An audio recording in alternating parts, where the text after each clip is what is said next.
Oh boy, it is cold. But, as I said in my previous video, that I don't get much recording time. So, sorry if I stick my hands in my pocket here, because it is cold. It is a fall. And I live where it gets cold in the fall. But there are, you know, well, there were pretty leaves, but now they're all crunchy. And it's gotten past the time where it's,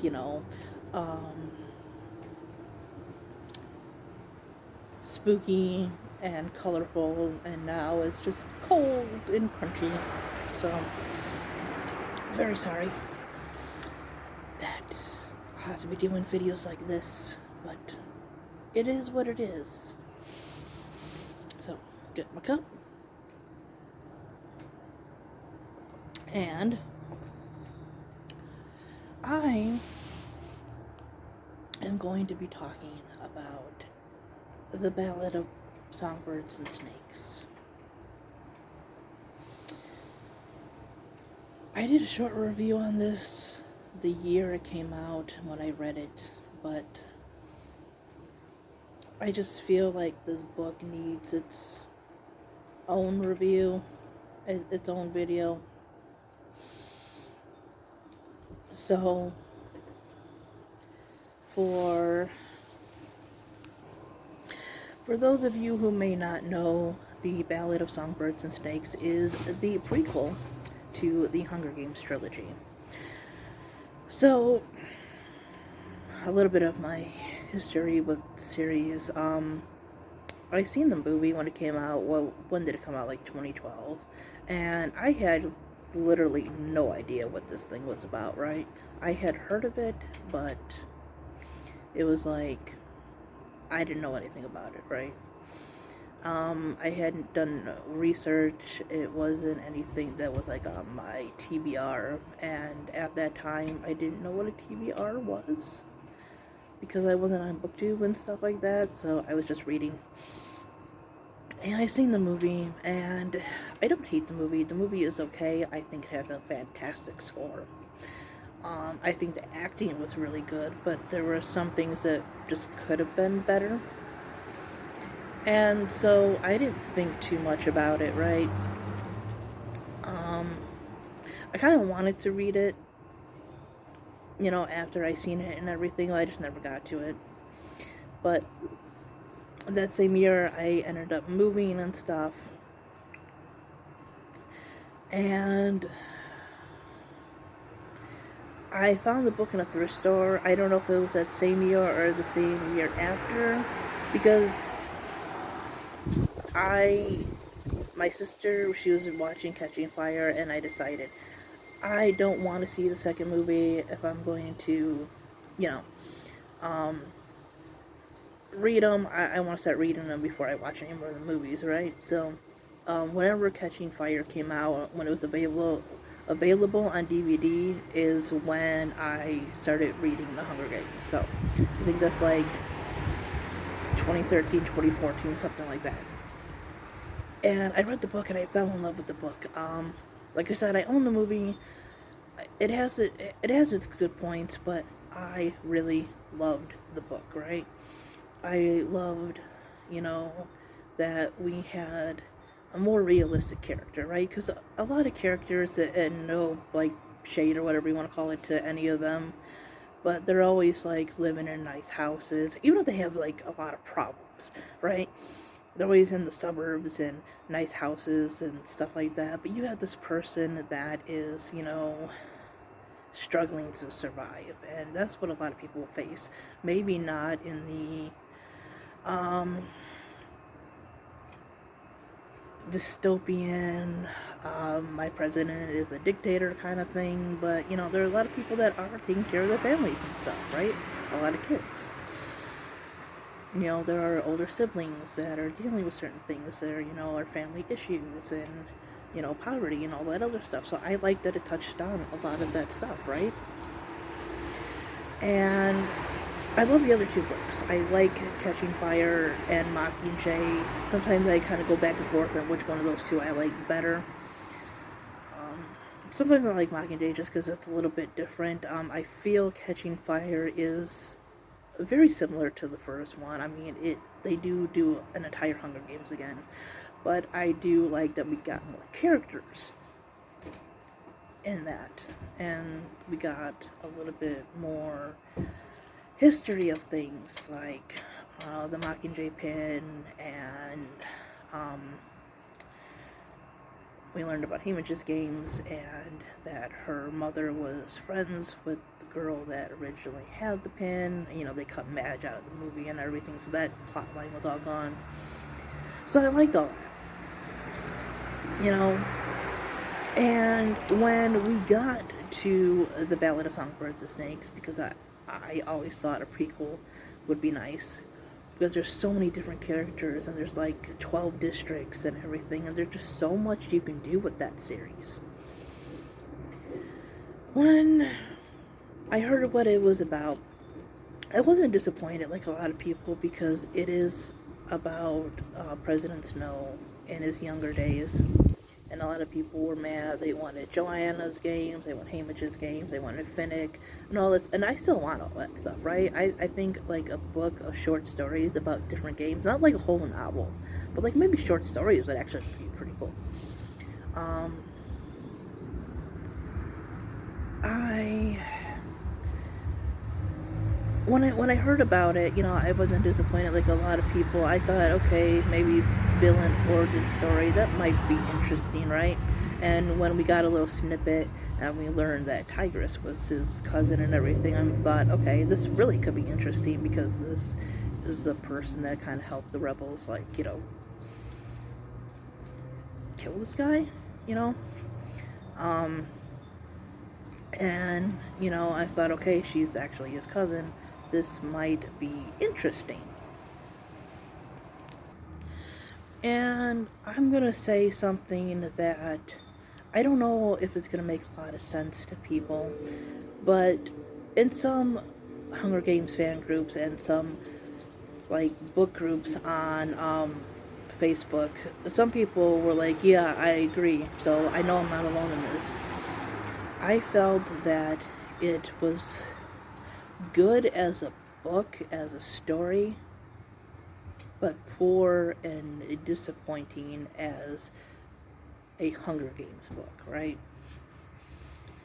So, what exactly is the story about? I mean, obviously we know it is a prequel to the Hunger Games, but what it is...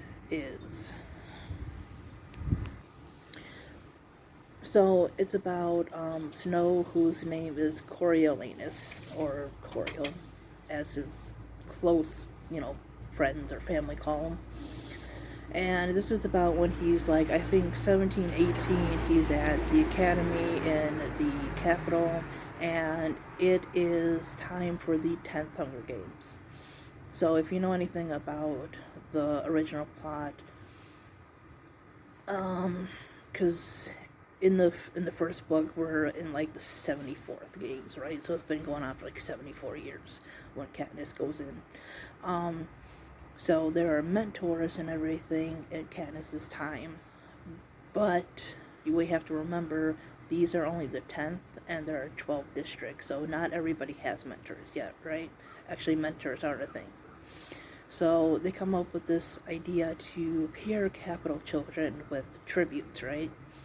So instead of one person mentoring 2 tributes from each district, because 24 children go into the Hunger Games, they pair individual capital kids with individual, you know, kids from the districts and everything. And Coriolanus doesn't get along with the dean. He makes fun of them. He makes fun of him, and he wonders if he knows that he makes fun of him, because out of all the people he gets, out of all the tributes, he gets the girl from District 12. Her name is Lucy Greybeard. She was an interesting character. So, he's very disappointed that he gets Lucy Gray, right? Because she's like from the lowest district. And then you have this other kid who is named Sejanus, and he's originally from District 2. But his father worked his way up to the capital and was able to get in before they, like, forbade or forbidden or whatever, traveling. Because at one point you could move up, I guess, in the districts and stuff. But now, like, in the time of Katniss and in the time of this book, traveling is now forbidden. So if you're in a district, you were stuck in that district now, right? So his father bought himself his way to the capital. And he ends up getting the boy tribute from District 2, and he wants so badly to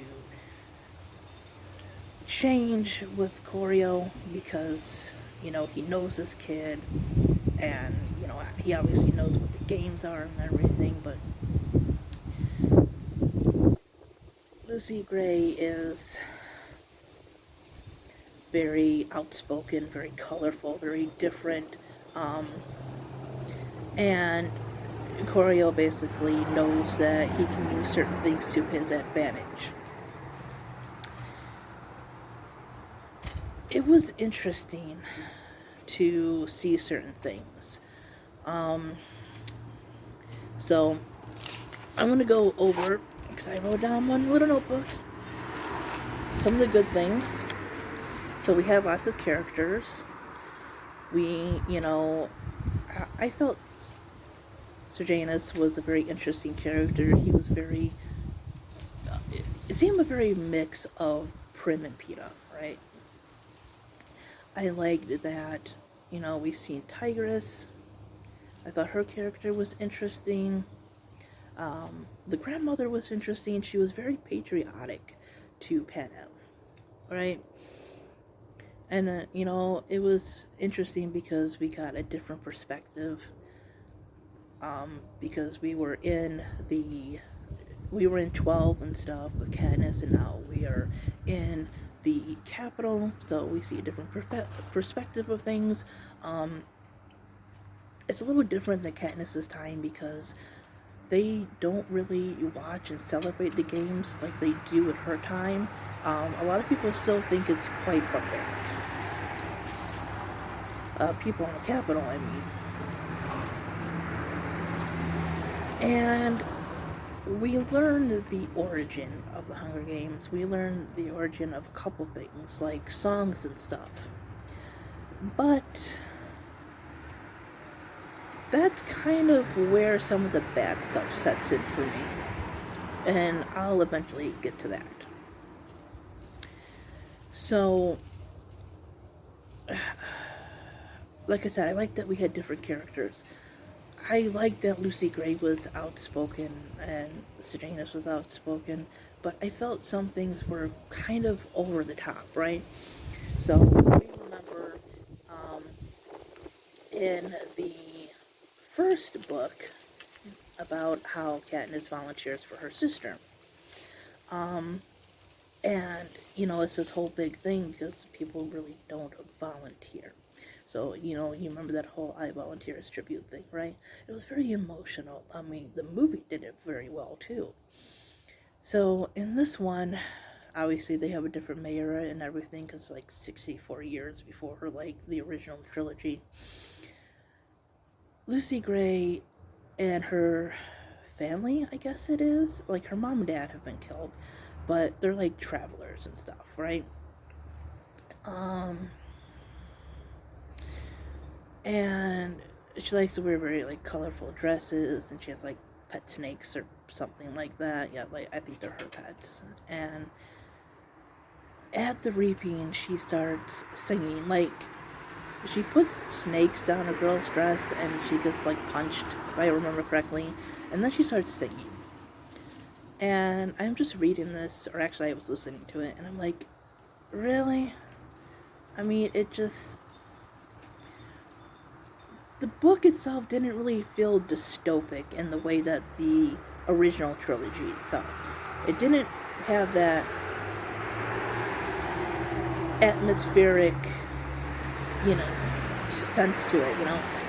Um, both the books and the movies are very, um, sad and dreadful,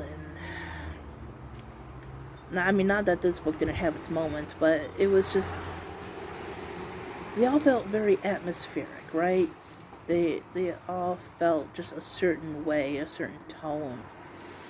And this book really didn't grab me in that way. It didn't, it felt more, at times, like it was a YA contemporary, right? Because, like, he shows up to the train station where the tributes are, and he brings her, like, a rose and stuff, and she calls him, like, handsome or something like that, and, she does a lot of songs, which, you know, that can be interesting and everything, but it didn't feel, it had the same tone to, same tone as the other books. And, you know, yeah, part of her character, like I said, was interesting, but some of it was just kind of over the top, right? Like, the whole I Volunteers tribute thing is just iconic now, and I don't know why she felt like she had to overdo that, because it's, like, really? Also, I might be one of the few people that kind of hate the connections to the original trilogy, right? Like, we didn't need a Katniss connection, right? Like, we know it's a Hunger Games book, okay? It's the 10th Hunger Games. But there are so many other tributes and everything that was outside of Katniss and her family, right? So, I I just didn't care about the connections, right? It felt like she tried too hard to connect Lucy Gray to Katniss. It really did. Um, we could have had another district. We could have. Because Lucy Gray really wasn't from 12, but her family got stuck in 12, you know, after they were forbidden from, like, traveling. So it's like, well, she's not really from 12, but she's like the District 12 tribute and everything. And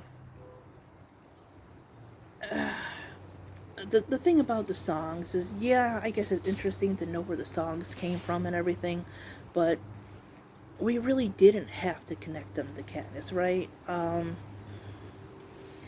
Like when she's saying, deep in the meadow to Rue and everything in the original book, and she talks about how it was made up in, like, um, was it Deep in the Meadow? I think it might have been Deep in the Meadow, where she talks about how it was, like, made in their hills long ago. When she said that, I'm thinking of, like a couple hundred years, like maybe before the creation of Panem, right? But it was sang by Lucy Gray. Lucy Gray is the one that created the Hanging Tree song, and just the way Katniss is portrayed in the book and the way it's sung in the movie, I just felt that it was way older than maybe even Coriolanus and them, right? Like, it's something that's just been passed down secretly for, like, years and years. But yeah, it felt like she tried too hard. And the whole thing about Lucy Gray being from 12 was that it felt like the reason he disliked Katniss above all things was just because it didn't work out between him and this girl that he thought he liked, but he really just thought he could have possession over. And it's like, really? Because the thing about Coriolanus is that we learned a little bit about him in his childhood, that, you know, he was around during the Dark Days, and because of the rebels, his parents were basically killed. His father killed in war. His mother, if I remember right, died maybe in childbirth, or, you know, died at, like, the hospital, and she was having his sister, which they both died, and Tigress's parents are gone, so they both live with their grandmother. if it had just been that this man who had seen things like people eating each other on the street, during the dark days, which he did, and who has lost his parents to rebels, and there's still ongoing things. If he was just some classist dictator out of what he thought was survival, survival of the fittest and everything, that would have made more sense, right? That this system that he's somehow become president of, the only way to keep things in order would be to continue these Hunger Games, right? Because that's the only way to secure his safety and stuff. That would have made a lot more sense, right? Than just he hates this girl especially because she reminds him of this girl from 12 that really wasn't from 12. Yeah, I honestly thought the reason behind his evilness, besides the fact that he was a spoiled brat, just could have been better.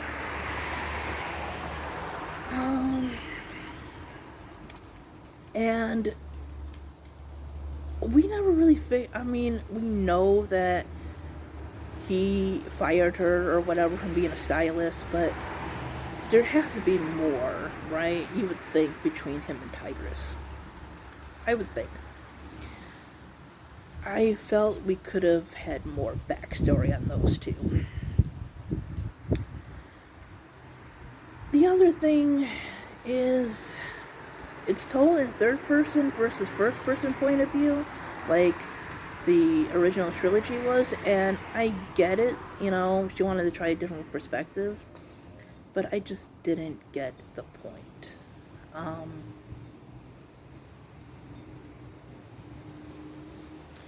didn't get the point of putting it in third person because we never leave Coriolis. We never do. And I know there are books that are told in third person that stick with one character, but they're usually smaller books. Like, some of the bigger books I've read, you get to see what other characters are doing. And, that I love that the original trilogy is told in first person, because I like that we got into the mindset of a character that lives in that society. But there were certain things that we didn't get to see because of that. And in this book, I'm like, what was the point? We don't ever have a point where we're not with the main character. We don't see a perspective from anybody else. Maybe a small moment, but he's still within that chapter. He's still, within that sentence before. There's just so many things that we could have seen. We could have seen the perspective of different tributes, of Tigress, of anybody else. Another thing is, I was expecting more history on Panem, right? Because she's created this post-apocalyptic North America, so there's I don't think there's much of Canada or Mexico. There's not a whole lot of the United States left, because a lot of things are underwater. So how did things come to be, right? We know the dark days and what created the games and stuff, but how did this type of government form instead of anything else, right? Why didn't they rebuild the United States, with freedom, democracy, whatever you want to call it, right? Or, make things better than what they were before.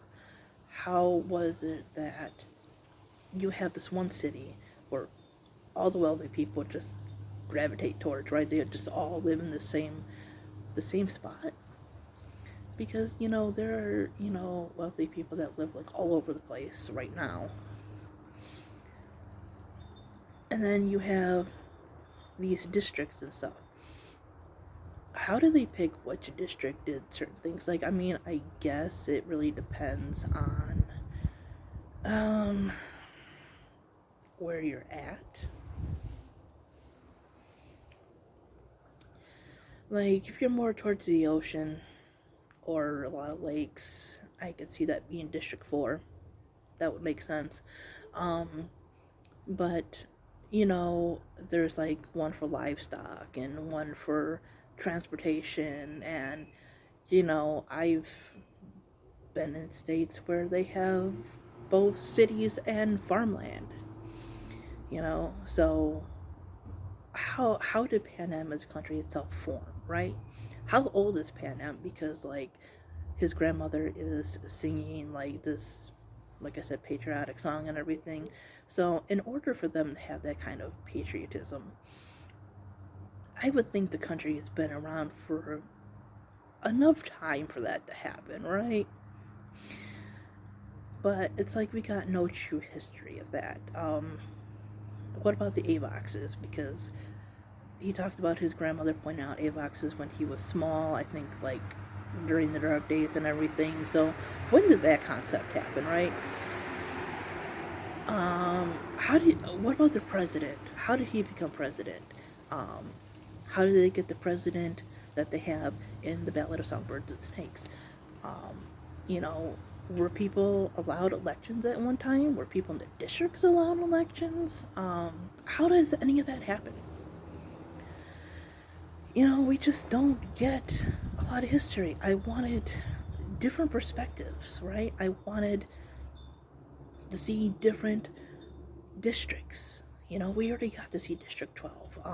We could have, and even if she was from 12 or whatever, which she is sort of kind of, that doesn't mean that we couldn't have seen the perspective of other tributes and everything. And yeah, I felt some things were just too over the top. Like she tried too hard to connect it to the original trilogy, that we didn't get a true backstory and a true like feeling of the character, other than he's rich and now he's poor because of the war and everything, and he's a crybaby about it. I felt we got to know more about Katniss and why she was the way she was. We got to know more about her parents and, what shaped her and her personality.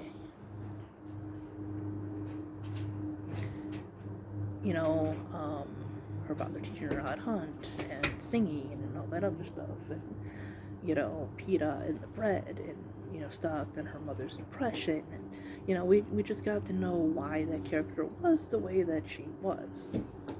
Whereas with Coriolanus, I felt it's just, well, he was born into a rich family and now he's just sad because he doesn't have as much money as some of the other people, even though people in the districts are starving, and his dad was mean or something, so he's just the way he is. It just, some things just felt really rushed. And Dr. Gall, she just felt too superhero villainy for me.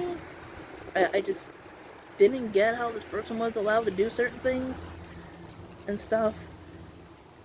It's just things with limited information in the trilogy just made a lot more sense. It just felt like people were asking for like a prequel, so she just picked the villain and she just kind of blamed everything on him. Like, it's kind of hard to believe that certain things didn't come around or nobody had any ideas for these games until him, after 10 years, right? Like, everything was his idea. And the ending, I didn't see the point of it. It was like, why? What was the point? There was no point.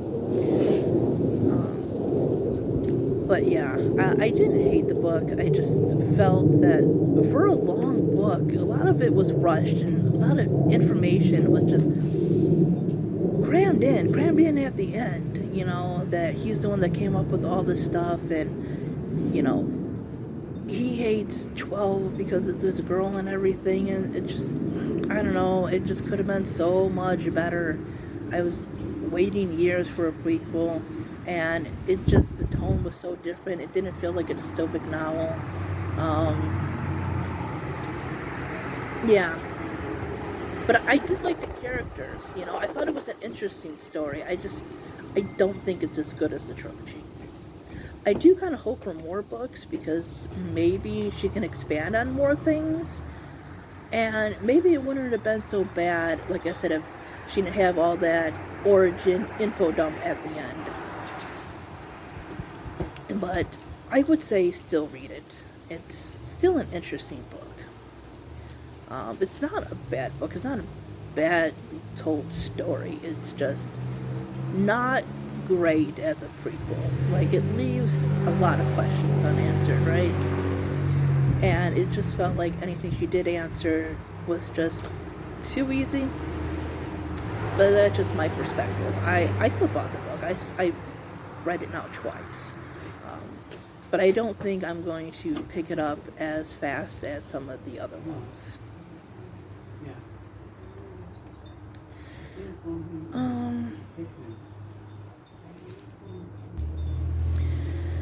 But yeah, that is what I have to say about it. I say still read it. It's still good. It's just not my favorite. Mockingjay is definitely better than this one. Anyways, thanks for watching, guys. Bye-bye.